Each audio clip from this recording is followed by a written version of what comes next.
class 11, we have started our new chapter, second chapter of business study, that is forms of business organization.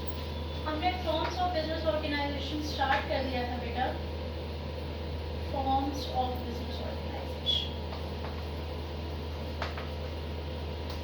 और उसमें हमने sole proprietorship business start किया था. हमने पढ़ा था लास्ट वीडियो में हमने क्या क्या किया था, उसको थोड़ा सा रिकैप. हमने पढ़ा था कि there are three type of business enterprises. First is private sector, then second is public sector enterprise, and third is joint sector. Private sector enterprises वो एंटरप्राइजेज होती है जिसको कोई भी प्राइवेट पर्सन मतलब इंडिविजुअल लाइक मैं आप कोई भी स्टार्ट कर सकता है. पब्लिक सेक्टर एंटरप्राइजेज वो एंटरप्राइजेज होते हैं जिसको सिर्फ गवर्नमेंट ही स्टार्ट करती है, पूरी तरह से कंट्रोल में रखती है अपना, तो उन बिजनेस को क्या कहते हैं, public sector business. Then third was joint sector. Joint sector क्या होता है, जहाँ पर एक प्राइवेट और पब्लिक दोनों सेक्टर मिलके काम करते हैं, गवर्नमेंट और पर्सन.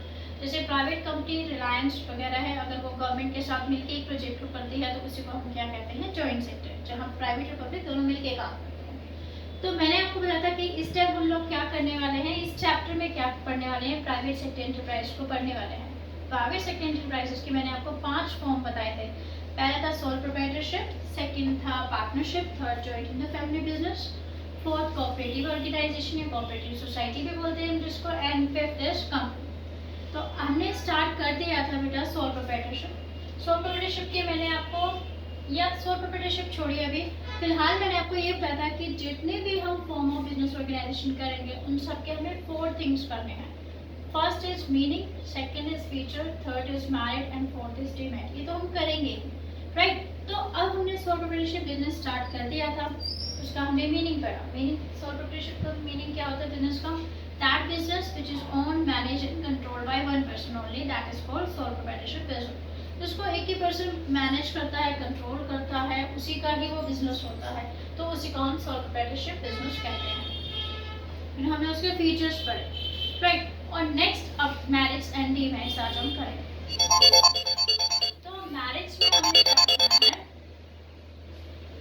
मैरिज में सबसे फर्स्ट क्या है बेटा, क्विक डिसीजन मेकिंग.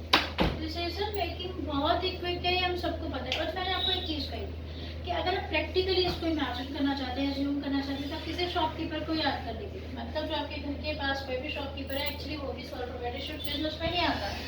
तो first is quick decision making. जो भी सोल प्रोप्राइटरशिप में बिजनेस में जो भी डिसीजन होते हैं, क्योंकि एक ही पर्सन लेता है, क्योंकि पूरा बिजनेस वही कंट्रोल कर रहा है, तो वो फटाफट डिसीजन लेकर अपने प्रोजेक्ट को ग्रैब कर लेता है, किसी भी प्रोजेक्ट को. मतलब यहाँ की सबसे बड़ी जो मेरिट रहती है that is quick decision making. कोई भी डिसीजन जो लिए जाते हैं वो फटाफट डिसीजन लिए जाते हैं, क्विक लिए जाते हैं राइट. अच्छा, क्विक डिसीजन मेकिंग कैसे मेरिट हो गए बेटा, वो इसलिए मेरिट हो गए क्विक डिसीजन मेकिंग क्योंकि कई बार क्या होता है कि कई प्रोजेक्ट या कई प्रॉफिटेबल प्रोजेक्ट सिर्फ इसी वजह से नहीं लिए जाते क्योंकि आप डिसीजन लेने में बहुत लेट कर देते हैं. तो अगर कोई भी डिसीजन अगर जल्दी लिया जाता है तो एक बिजनेस के लिए बहुत फायदेमंद होता है. तो quick decision making is the merit of business sole proprietorship business. Then second is confidentiality. देखो इसमें जो भी बिजनेस में जो भी चीज़ें रहती हैं बहुत कॉन्फिडेंशियल रहती हैं, मतलब सीक्रेट रहते हैं, क्योंकि यहाँ पर एक ही ओनर है. सपोज पार्टनरशिप होती है तो जितने भी पार्टनर हैं सबको सारी चीज़ें बतानी पड़ती, कहाँ से सामान लाते हैं, कहाँ बेचते हैं, कैसे हम प्रॉफिट अर्न करते हैं. तो यहाँ पर एक ही पर्सन है जिसका बिजनेस है, उसको जरूरत नहीं है किसी और को अपने सीक्रेट्स बताने की. तो यहाँ पर पूरी तरह से क्या रहती हैं, चीज़ें कॉन्फिडेंशियल रहती हैं. मतलब वो चाहे तो अपने बिजनेस सीक्रेट्स को सिर्फ अपने पास तक ही रख सकता है. तो ये इसकी एक मेरिट है. Third is direct incentive. और इसका मतलब क्या है डायरेक्ट इंसेंटिव? इंसेंटिव मीन्स आपको प्रेरणा, इंस्पिरेशन. ये डायरेक्ट इंस्पिरेशन आपको देता है. मतलब क्या मतलब है इसका? इसका मतलब ये हुआ कि अगर आप बिजनेस करते हैं और बहुत मेहनत कर रहे हैं, बिकॉज सारा का सारा प्रॉफिट आपको मिलने वाला है, तो ये आपके लिए इंसेंटिव का काम करता है कि जितना आप मेहनत करोगे, प्रॉफिट कमाओगे, वो सारा का सारा क्या है, आपका ही है. और अगर लॉस आपको बेयर करना पड़ता है वो भी आपको ही करना पड़ेगा. तो एक तरह से ये जो बिजनेस है वो सीधा एक डायरेक्ट इंसेंटिव के रूप में काम करता है उसके ओनर के लिए. यस, मैं मेहनत करूंगा तो सारा प्रॉफिट मुझे ही मिलने वाला है. तो direct incentive. And fourth is sense of accomplishment. Sense of accomplishment देखिए, अगर सपोज आप कोई भी चीज़ करते हैं पार्टनरशिप में या किसी अपने फ्रेंड की हेल्प से करते हैं, तो आपको कहीं ना कहीं जहाँ आप अपनी बातें मनवाएंगे तो उसकी बातें भी आपको सुननी पड़ेंगी, उसकी बातें भी माननी पड़ेंगी। हालांकि आप उसके पॉइंट से सहमत ना हो, बट आप हमेशा अपनी नहीं चला सकते। लेकिन अगर आप अकेले ही बिजनेस को करेंगे तो आप अपने डिसीजन खुद ही लेंगे और आपको जो सही लगेगा आप वही काम करेंगे। तो that is sense of accomplishment, पूरेपन, मतलब पूरे एक आपको एक सेंस आती है कि ये सारा बिजनेस मैंने ही करना है, मैंने ही प्रॉफिट कमाना है, मैंने ही डिसीजन लेने हैं और मैंने ही मेहनत करनी है। तो एक सेंस ऑफ अकम्प्लिशमेंट जहाँ पर आप किसी दूसरे पे कोई भी चीज़ के लिए डिपेंडेंट नहीं है। Right, next is ease of formation and closure. सबसे फर्स्ट पॉइंट ये होना चाहिए कि ease of formation and closure. ये बिजनेस ऐसा बिजनेस है जिसको खोलना और बंद करना बहुत ही आसान है। There is no requirement of any legal formalities. तो कुछ एक बिजनेस है लाइक रेस्टोरेंट है या फिर एक दो बिजनेस है जहाँ पर आपको वो सर्टिफिकेट गेट करना पड़ता है before commencing the business, business को स्टार्ट करने से पहले। लेकिन बाकी सब बिजनेस जो भी सोल प्रोप्राइटरशिप के अंडर आते हैं तो आप वो उसको स्टार्ट कर सकते हैं विदाउट एनी लीगल फॉर्मेलिटी, और जब आपका मन करे आप उसको क्या करें, क्लोज भी कर सकते हैं। तो ये एक फ्रीडम है कि कभी भी खोलें और कभी भी उसको बंद कर दें। राइट, तो that is merit of sole proprietorship. जी मैरिज सब करते हैं बेटा, उसकी कमियां भी है क्योंकि हर एक चीज़ के अगर फायदे हैं तो उन चीज़ों के नुकसान भी है। तो सबसे पहले जो डीमेरिट है that is limited resources. Limited resources क्यों? क्योंकि वो एक अकेला पर्सन है। एक अकेला पर्सन क्या करेगा, ज़्यादा से ज़्यादा पैसे कहाँ से, कैपिटल की बात हो रही है। अगर सपोज अपने बिजनेस को ग्रो करना चाहता है तो पैसे की जरूरत है, तो ज़्यादा से ज़्यादा वो थोड़ा बहुत पैसा अपना लगा सकता है या फिर वो उसकी जितनी लोन लेने की कैपेबिलिटी है वो उतना पैसा वहाँ से अरेंज कर सकता है, बस इससे ज़्यादा नहीं। इससे ज़्यादा वो अपने बिजनेस को ग्रो नहीं कर पाएगा क्योंकि इसमें लिमिटेड रिसोर्सेज। सपोज ये पार्टनरशिप होती है, 10-12 लोग होते तो 10-12 लोगों के पैसे जुड़ते और 10-12 लोगों की लोन लेने की कैपेबिलिटी होती तो वो लोन भी लेते, तो कितने सारे फंड्स हो जाते।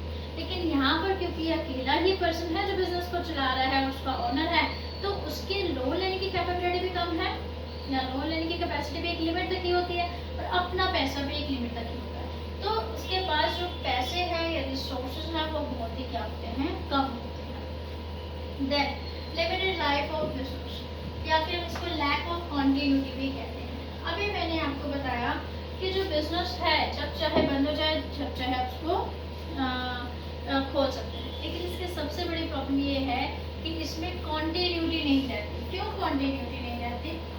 क्योंकि बेटा एक बात बताओ, जब एक बिजनेस का सिर्फ एक ही मालिक है, एक ही पर्सन है, if there is any problem created, कोई भी प्रॉब्लम क्रिएट हो जाती है, कोई भी प्रॉब्लम शुरू हो जाती है या फिर वो बैंकक्रप्ट हो जाता है, सपोज की डेथ हो जाती है या फिर वो कोई भी ऐसी डिसीज हो जाती है जिसकी वजह से वो इनकैपेबल ऑफ वर्क हो जाता है, ऑफ वर्किंग हो जाता है, कि काम नहीं कर पा रहा है, इंसॉल्वेंट हो गया या फिर डेथ हो गई, तो ऐसे टाइम में क्योंकि वो अकेला ही ओनर है तो उसका बिजनेस क्या हो जाएगा, क्लोज हो जाएगा।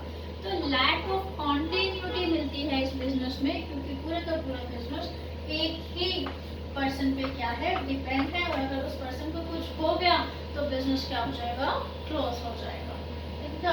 Unlimited liability, very very important point, इसको आप ध्यान में रखेंगे।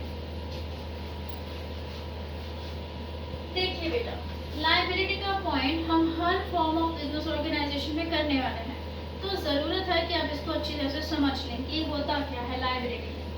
तो लायबिलिटी क्या होता है बेटा, there are two type of liability, that is limited and unlimited. मैंने आपको शायद पिछली वीडियो में समझाया ही था आई थिंक कि there are two type of liability, limited and unlimited.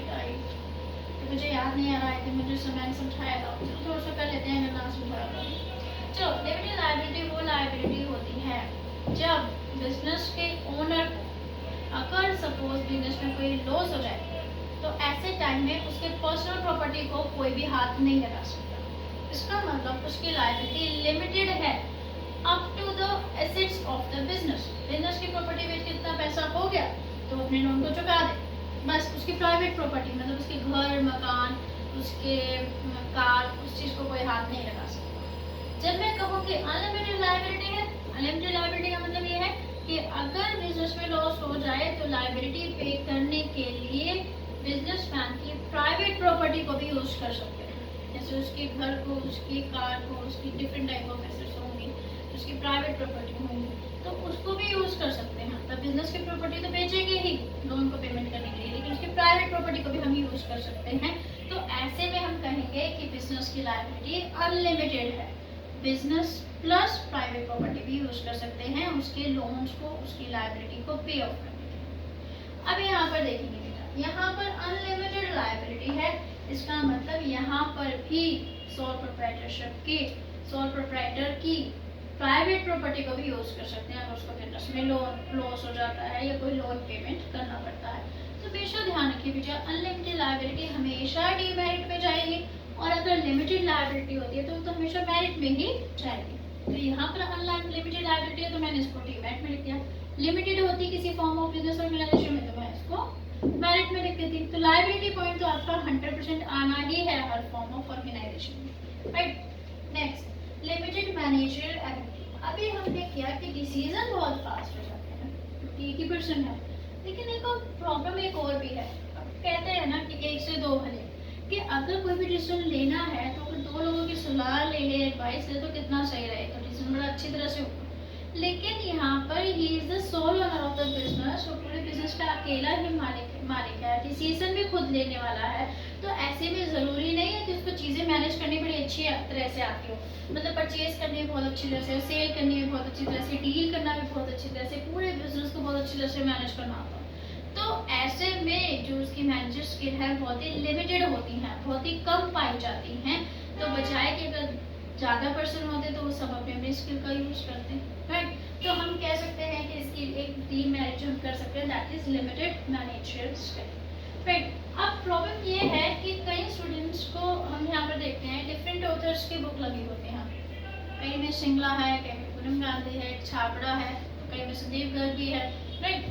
और कहीं भी मैंने देखा है कि सुभाष डे बिजनेस की बुक लगी हुई है। तो ऐसे बहुत से ऑथर हैं बेटा, लेकिन हम लोगों ने क्या, जैसे मैं क्या सोचती हूँ अप्रोप्रिएट है कि you have to use NCERT book. तो मैंने जितने पॉइंट्स लिए हैं ये सारे एनसीईआरटी की बुक से ही लिए हैं, क्योंकि जो प्रॉपर अप्रोप्रिएट बुक होती है वो एनसीईआरटी, बाकी सब भी बहुत अच्छी बुक हैं, वो हमारी बहुत अच्छी हेल्प करती हैं। लेकिन जब आप 12th में आएंगे तो आपको जो लैंग्वेज मिलेगी बेटा वो एनसीईआरटी की ही मिलेगी, मतलब अल्टीमेटली आपको एनसीईआरटी ही पढ़नी है। तो मैंने जो पॉइंट्स लिए हैं वो मैंने सारे एनसीईआरटी बुक के ही लिए हैं, एंड ये सारे पॉइंट्स आपकी बुक में से मिलते जुलते ही होंगे, क्योंकि सारे ऑथर्स यही पॉइंट्स उठाते हैं, राइट। चलिए, यहाँ पर हमने मैथ्स और डीमैथ्स खत्म किया। नेक्स्ट जो हम करने वाले हैं, कल हम करेंगे बेटा joint Hindu family business. Joint Hindu family business, इसकी meaning, features, merits and demerits, right. चलिए, आप इतना तक इतना रिवाइज कीजिए, फिर हम कल। Thank you for watching.